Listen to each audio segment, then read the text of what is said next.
Sa baybayin ng Jimenez, may dalawang sandbar na hindi lang buhangin, kundi alaala ng isang pag-ibig. Unti-unting naging puting buhangin ng kanilang katawan. Hindi sila pinaghiwalay ng kamatayan, bagkus pinagsama ng kalikasan. Bagkus pinagsama ng kalikasan.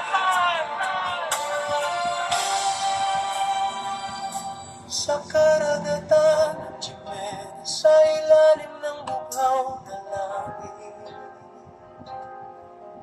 may dalawang anyong tila may lihim na naisipahiwati.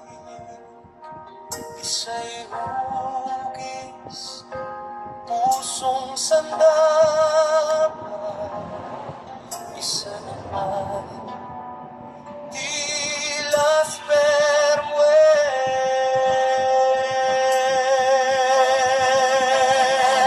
Sabi ng matatanda, hindi gawa ng alon lamang ng kanilang hugis. Isang alabatang isinulat ng panahon at ngayo'y muling isasalaysay.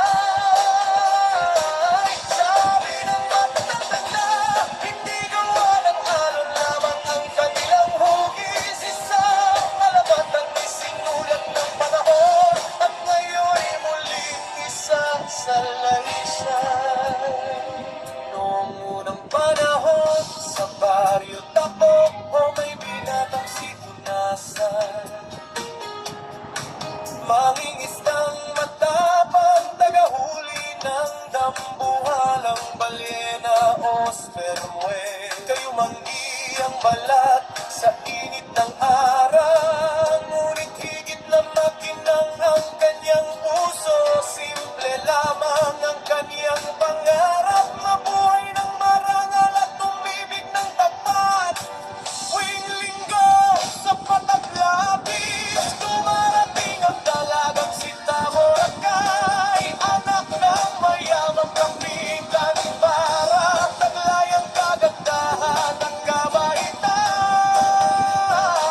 Sa bawat pipi nila, unti-unting namulaklak ang pag-ibig, ngunit hindi iyong nagustuhan ng kapitan sa baryo Tabo, na mas pinili ang kayamanan kaysa pag-ibig na totoo. Layuan mo ang anak ko, sigaw ng kapitan para, ngunit ang pag-ibig hindi sinusukat ng ginto o perlas. Hindi rin kayang pigilan ng mataas na pangalan. Hindi nabibili ang tunay na damdamin. Kapag puso ang nagsalita, walang paderang makakagiba. Hindi rin kayang pigilan ng mataas na pangalan, ngunit hindi yun nagustuhan ng kapitan sa baryo Tabo, na mas pinili ang kayamanan kaysa pag-ibig na totoo.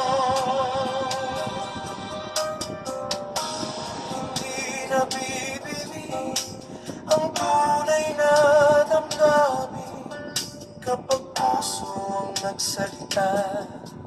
Walang paderang makakagiba.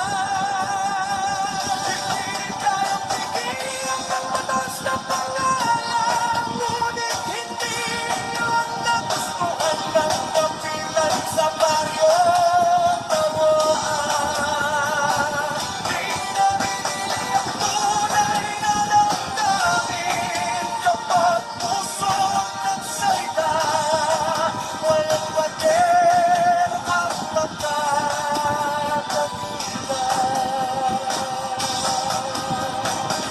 Isang gabing walang buwan, pinungunihundasan ng tahanan ng kapitan.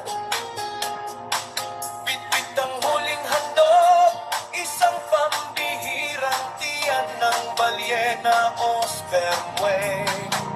Ngunit sa halip na pagtanggap, galit ang kanyang inani. Siya'y pinalo, itinaboy at pinuhusan ng langis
maraming taon sa lugar na iyon sa harap ng baryo. Tabogo at Batabla Beach, ang dalawang sangbar na umaspo mag-isa'y buis butch. Alaala ni Tabo Lakay, ang isa na may tigang balena o sa karamburel na napalutang sa isang nibunasan, piling ng inahiwalay. Daming alam ang chronic lang, alamat ng mundo. Salamat sa pagdikinig. Sa kanawang kasbamana at Tabo Lakay Sampa, kung maarapin ka sa Chiclenas, sa Luis Occidental, puntahan mo ang dalawang maso.